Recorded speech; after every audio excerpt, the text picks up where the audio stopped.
Dostlar, Laçın Ömürlikədən hər kəsi salmayıram. Hər vaxtınız xeyir olsun deyirəm. Bu il 2025-ci il sentyabr ayının 10'udur. Mənim bugün çəkilişim bir neçə video çəkmişəm. İndi də kəndimizin təxminən biraz yuxarı hissəsində bax belə dağın ətəyindən belə görükür. Bax belə üzü yuxarı çox gözəl bir mənzərəli yerdə bir evin tikilişini sizə göstərirəm. Uçmuş evin videosunu çəkirəm. Yəni bura dağın ətəyidir.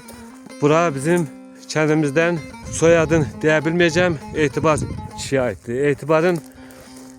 Etibar özü sağdır. Həyat yoldaşı rəhmətə gedir. Allah rəhmət eləsin. Mən indi evim bax belə girəcək yolu buradandır. Evin ön hissəsini sizə göstərirəm. Bura hardasa bir balaca belə yəqin ki mətbəx olub.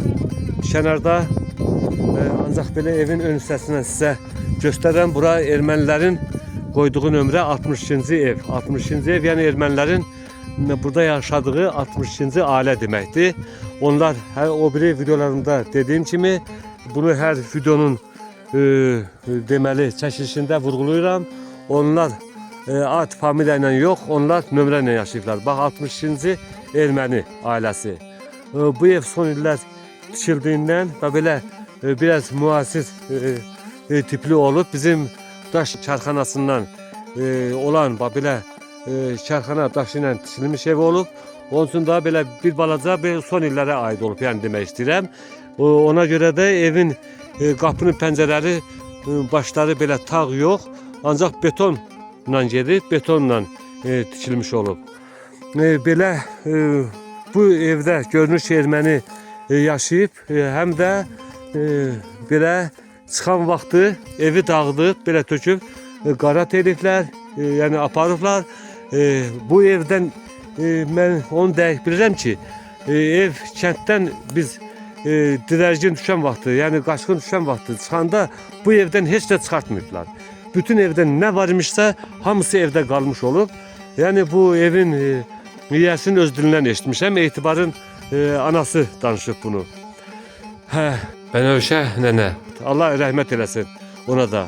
Bu evdə çıxanda evdən heç nə çıxartmayıblar. Bütün hamısı evdə qalmış olub. Ancaq ermənilər də gəlib son illər burada yaşayıblar. Yaşayıb buradan çıxanda torpağımız ki işğaldan azad oldu. Onlar buranı tərk eləyəndə bütün evi qarat eləyib sonra od vurub yandırıblar. Ermənilərin od vurduğu iz bütün evlərdə görüşür. Yəni o odun, alovun izi hər bir yerdə görüşür. Bax elə görünür ki buradan bax daşlar hamısı yanıb tökülür. Sonra yanığın izi buradan bax belə görüşür qapının başından.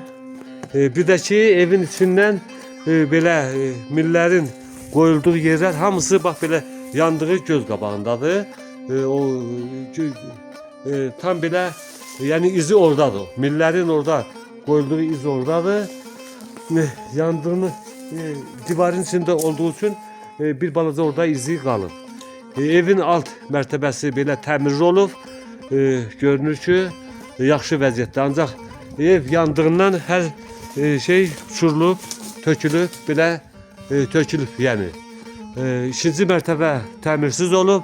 Görüşür göz qabağındadır. İndi mən istəmirəm ki hardasa bu evi mən bütöv hər bir yerin deyim ki təmirli idi, yox. Təmirli olan yer təmir kimi görüşür, təmirsiz olan yer yəni o da təmirsiz kimi görüşür.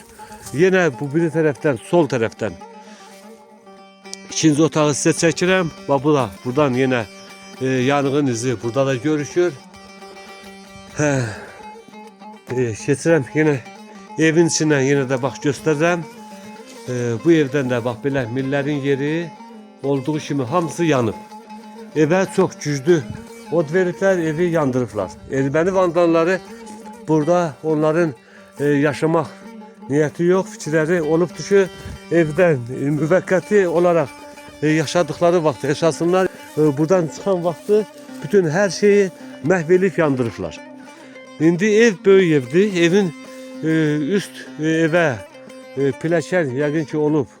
O da dağılıb, tökülüb, yandırılıb. Yəqin ki bu ön hissədən olub, pilləkən ancaq indi yoxdur izi. Mən də elə evin üst tərəfindən də bir balaca çıxım, oradan da çəkiliş eləyim. Yuxarıdan aşağı. Ev özü dağın belə ətəyində çox sərt yerdədir. Arxa ev deməli birbaşa torpaq hissədəndir. Yəni bura bir aşağıdan evin padvalı yoxdur. Burada təmirsiz olub, ancaq tikili olduğu kimi belə görükür. Belə odun alovun belə yanğının gücündən dağılıb tökülüb yerində qalan da bax bu vəziyyətdədir. Yenə də qapının pəncərənin başı bir balaca beton olduğu üçün bir balaca dayanır, yəni öz gücülə. Mən indi evdən bu qədər. Mən indi düşüm aşağıdan görüm bu məhəlləyə aid ağac var imiş, yox. Onu mən dəqiq deyə bilmərəm. Çalışaram ki, nəysə buradan sizə yenə də aydınlıq gətirin. Bu məhəllələr son illər tikildiyindən elə bağ sanılmır. Elə bağları olmuyor. Ancaq aşağıdan əkin yeri var. Əkin yeri mən sizə göstərəcəm. Erməni vandalları bura gələndən bütün kəndi ayaqdan başa həm yandırıblar, həm qarat eləyiblər. Qarat elədiklərin aparıblar, yəni güzləri düşən, güzləri düşməyən, hansı ki apara bilmədiklərin xaincəsinə hamısını yandırıb məhv eləyiblər. Həm də dağıdıblar. Ola bilsin ki, məsələn, kimisə texnikası var imiş, texnikası olmayan hardasa əl alətləri ilə evi dağıdıblar. Bax bu da yəni Etibar kişiyə aid olan 60-cı ev. Etibar özü oğlu buranı gəlib hamısı ziyarət eləyib, ancaq mən yenə də bu videonu çəkirəm özüm YouTube kanalı üçün. YouTube'da paylaşıram bunu. Sosial şəbəkədə hamısını paylaşıram, bütün hamı bunu görür.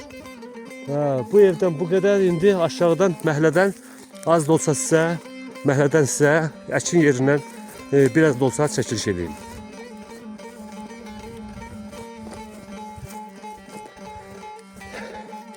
Məhəllədən qalan əkin yerindən bir dənə bu armud ağacıdır. Armudun üstündə də var, susuzdan yandığından belə inkişaf eləməyib, qalıbdır balaca. Ancaq bunu da görünür ki, ermənilər bunu da kəsiblər o vaxtları. Belə yanından sonra belə balaca pöhrə verib qalxıbdır. Ancaq kötü nisbətən biraz böyükdür. Bir dənə bu ağaçdır məhəllədən. Sonra bu da nə? Alça ağacıdır. Bir dənə də bu alça ağacı. Sonra buradan da bir dənə yemişan ağacı. Məhəllədən elə ağac qalmayıb, yoxdur. Bizi itib. Yəqin ki, yandırıblar, dağıdıblar, töküblər, doğrayıblar. Yəni yoxdur. Heç bir yerdən izi görsənmir. Burada Etibar kişi olan məhəllənin əkin yeridir. Kartof sahəsi. Bax. Bu məhəllədən də bu qədər. Xəttə qalın, inşallah videonun davamı gələcək. Videonu izlədiyiniz üçün hər bir kəsə təşəkkür edirəm. Sağ olun, var olun.